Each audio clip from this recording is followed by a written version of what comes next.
Assalamualaikum warahmatullahi wabarakatuh. Kami dari kelompok 8 Sistem Informasi Akuntansi kelas B yang beranggotakan Rizky Ramdhani NIM 21, Yustianingsih NIM 63, Cynthia Evana Pertiwi NIM 81, Atila Namira Awandini NIM 116, dan Dwi Nur Khofifah Sutarso NIM 199 akan mempresentasikan hasil diskusi kelompok kami.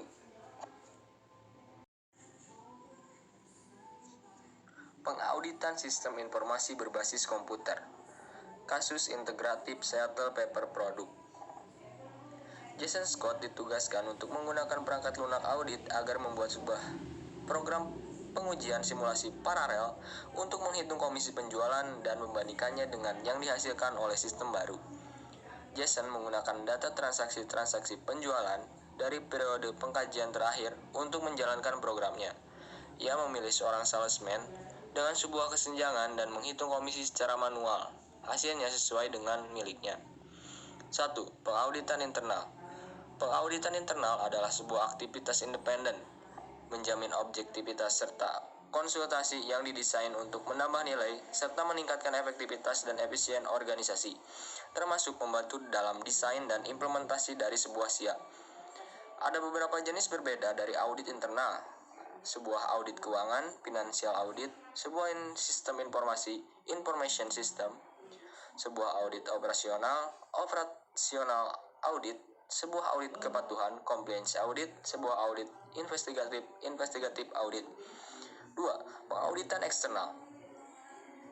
Audit eksternal bertanggung jawab pada para pemegang saham perusahaan dan biasanya berkaitan dengan pengumpulan bukti yang diperlukan untuk menyatakan sebuah opini pada laporan keuangan. Para auditor eksternal mungkin memerlukan kemampuan khusus untuk menentukan bagaimana audit akan dipengaruhi oleh TI, menilai dan mengevaluasi pengendalian TI, mendesain dan menjalankan baik pengujian atas pengendalian TI maupun pengujian substantif.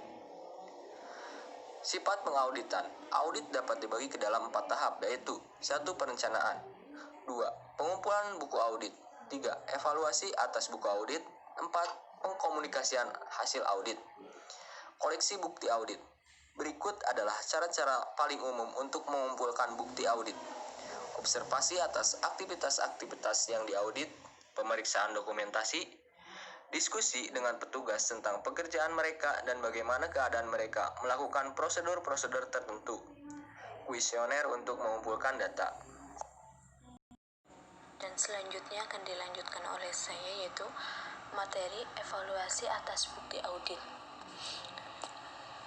Auditor mengevaluasi bukti yang dikumpulkan dan memutuskan apakah bukti tersebut mendukung kesimpulan yang menguntungkan atau tidak. Yang kedua, komunikasi hasil audit, yaitu auditor mengirimkan sebuah laporan tertulis yang merangkum temuan-temuan audit dan rekomendasi kepada manajemen, komite audit, dewan direksi, dan pihak-pihak lain yang berkepentingan. Kemudian auditor biasanya melakukan studi tindak lanjut untuk memastikan apakah rekomendasinya dilaksanakan. Dan selanjutnya, pendekatan audit berbasis risiko. Pendekatan pengevaluasi pengendalian internal berikut disebut pendekatan audit berbasis risiko memberikan sebuah kerangka untuk menjalankan sistem audit. Yang pertama, menentukan ancaman atau penipuan dan kesalahan. Yang kedua, mengidentifikasi prosedur pengendalian. Yang ketiga, mengevaluasi prosedur pengendalian dan dibagi menjadi 2, yaitu sebuah tinjauan sistem. Yang kedua yaitu ujian pengendalian. Dan selanjutnya, mengevaluasi kelemahan pengendalian. Selanjutnya, materi audit sistem informasi. Ketika melakukan sebuah audit sistem informasi, para auditor seharusnya memastikan bahwa ada 6 tujuan berikut yang telah dicapai. Yang pertama yaitu ketentuan keamanan untuk melindungi peralatan seperti komputer, program, komunikasi, dan data-data dari akses modifikasi atau penghancuran yang tidak otorisasi. Yang kedua, pengembangan dan akuisisi program dilakukan sesuai dengan otorisasi umum dan spesifikasi manajemen. Yang ketiga, modifikasi program mendapatkan otoritas dari persetujuan manajemen. Yang keempat, pemrosesan transaksi file, laporan pencatatan, dan catatan komputer lainnya tepat dan lengkap. Yang kelima, data sumber yang tidak tepat atau tidak diotorisasi dengan benar diidentifikasi dan ditangani berdasarkan kebijakan manajerial yang telah ditentukan. Yang keenam, file-file data komputer tepat, lengkap, dan rahasia. Tujuan 1. Keamanan secara menyeluruh. Menggunakan pendekatan berbasis risiko untuk menjadikan sebuah kerangka kerja pengauditan keamanan komputer menyeluruh. Hal ini menunjukkan bahwa ancaman terhadap sistem secara keseluruhan termasuk dari peneruskan secara kebetulan atau disengaja atas aset sistem, akses, pengungkapan atau modifikasi data dan program yang tidak diotorisasi, pencurian, serta penggunaan atas aktivitas bisnis yang krusial. Selanjutnya, jenis-jenis kesalahan dan penipuan. Yang pertama, pencurian atau kerusakan yang tidak disengaja atau disengaja pada perangkat keras. Yang kedua, kehilangan, pencurian, atau akses yang tidak diotorisasi terhadap program, data, dan sumber daya sistem lainnya. Yang ketiga, kehilangan, pencurian, dan pengungkapan yang tidak diotorisasi data rahasia. Kemudian modifikasi untuk penggunaan yang tidak diotorisasi program file data. Yang terakhir, gangguan atas aktivitas bisnis yang krusial. Prosedur pengendalian. Prosedur pengendalian mempunyai tujuan yaitu mengamankan aset, melaksanakan dan mencatat transaksi keuangan, dan memastikan keandalan catatan keuangan. Prosedur pengendalian ada 3, yaitu yang pertama, rencana keamanan atau perlindungan informasi. Yang kedua, pembatasan atas akses fisik terhadap peralatan komputer. Yang ketiga, pembatasan atas akses logis terhadap sistem menggunakan pengendalian, pengesahan, dan otorisasi. Kemudian ada prosedur audit, tinjauan sistem.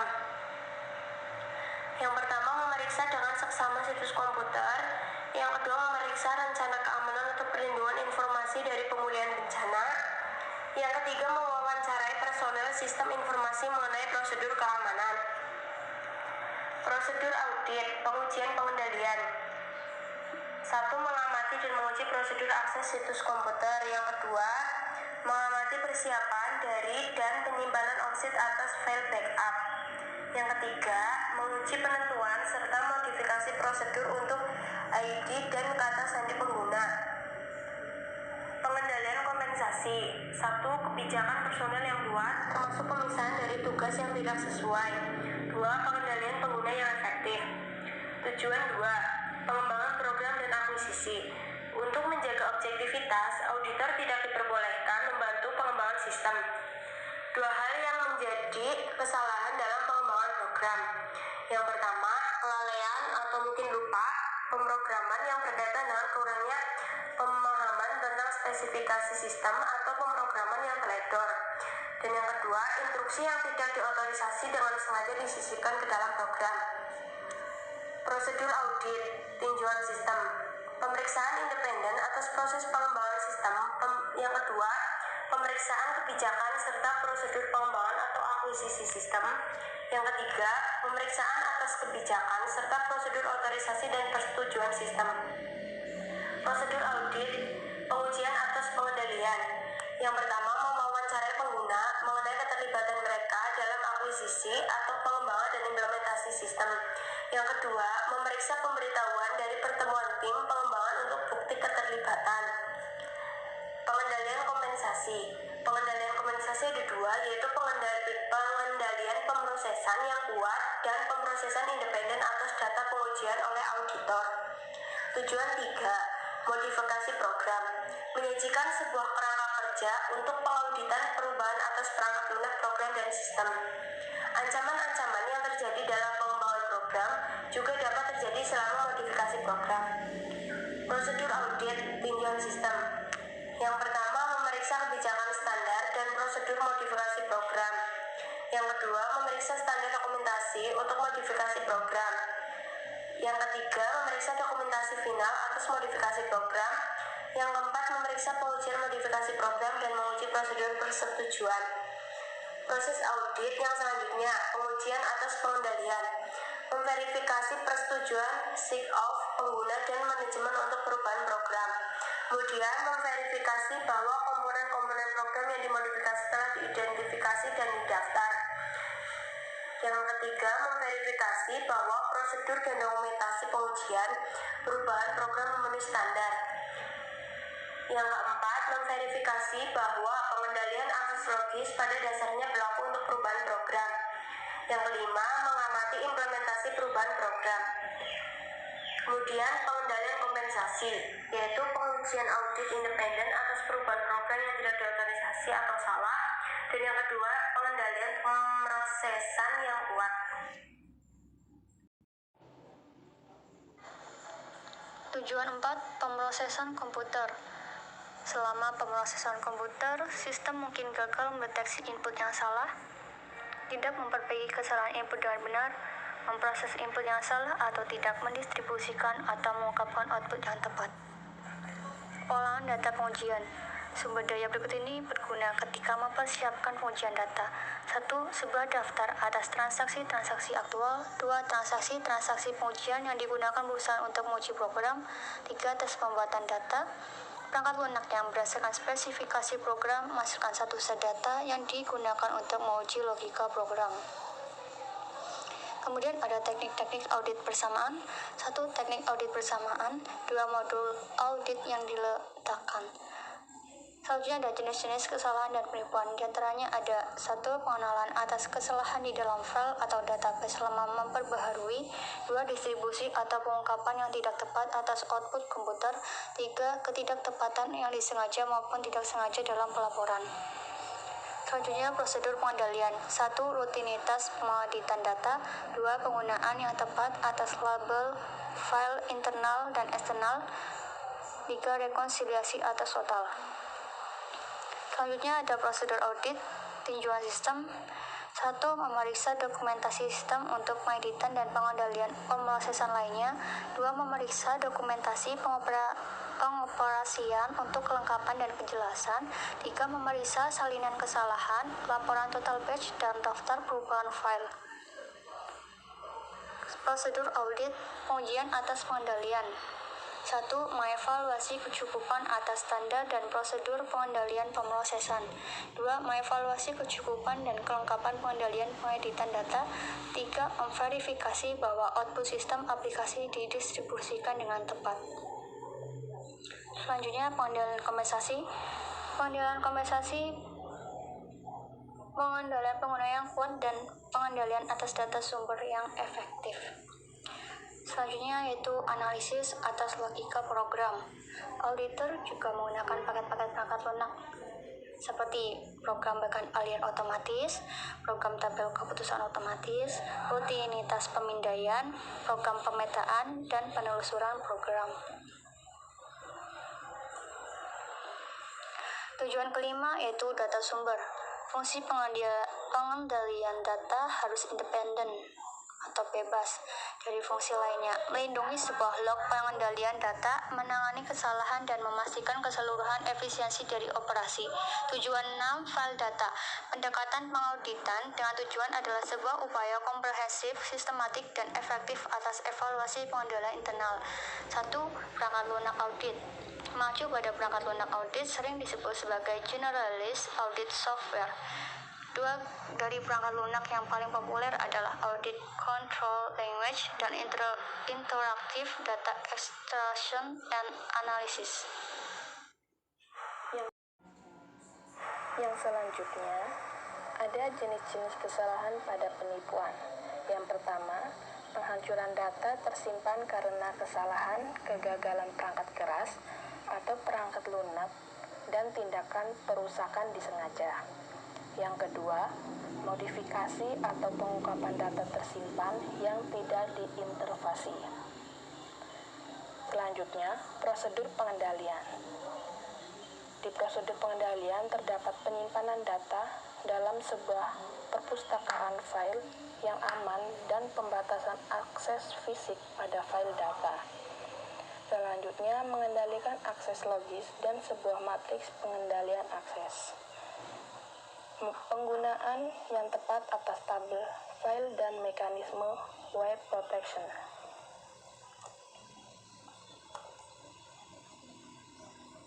Yang selanjutnya ada prosedur audit tinjauan sistem. Yang pertama, memeriksa dokumentasi bagi operasi perpustakaan file.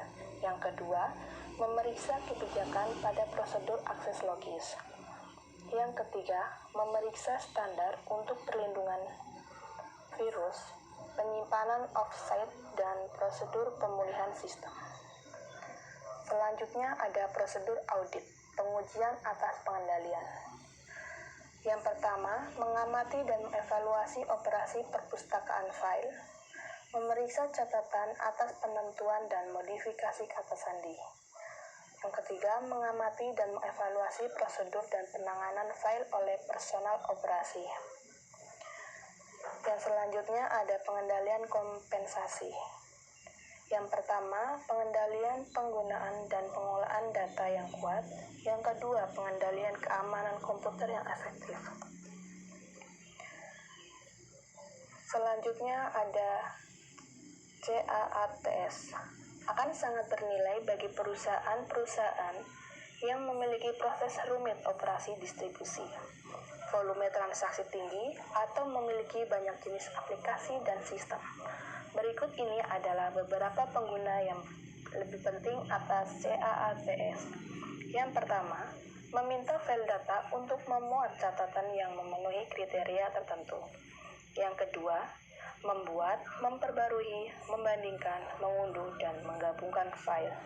Yang ketiga, merangkum, menyortir, dan menyaring data.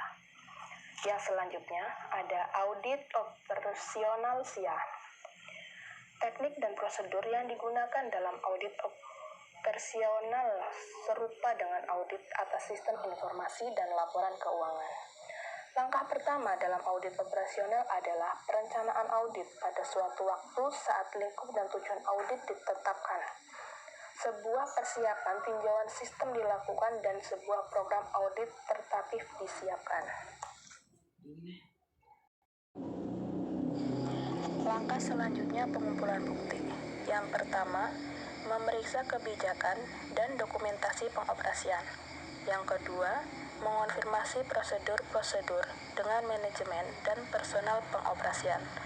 Yang ketiga, mengobservasi fungsi-fungsi dan aktivitas-aktivitas pengoperasian.